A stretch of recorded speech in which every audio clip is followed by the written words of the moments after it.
And God's redemption story flows through broken people because he delights in turning weakness into strength, shame into honor, broken stories into beautiful testimonies of his goodness and his grace.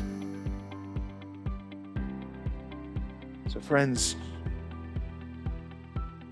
what I want us to see in this story as we kick off this series about family is that God's grace isn't hindered by your family story. It shines through it if we let it. That God can take the deepest pain and use them to platform his power if we let him. His grace can shine through our families when we forgive and replace bitterness with forgiveness, resentment with restoration and grace.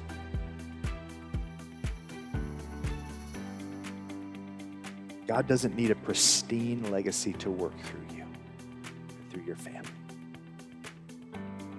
Could it be that God wants, like he did with Joseph, that he just wants you to understand that he's with you and that he wants to work through you to be a person that brings grace to your family, to bring love and grace wherever you may be, whatever your story is like.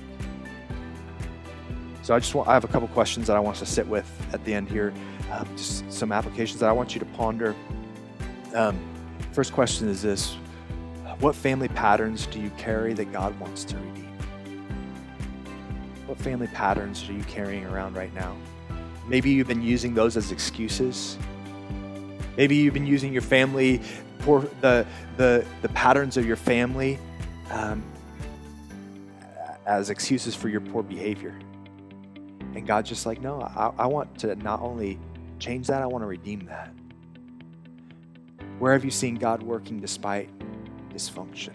Because like Joseph, if we start recognizing and allow God's wisdom to shine through, and you can start looking and saying, whoa, God is working here, and he worked here, and he worked here. And despite me trying to screw it up, he even worked here. Isn't it amazing? And even in my imperfection, God is still at work.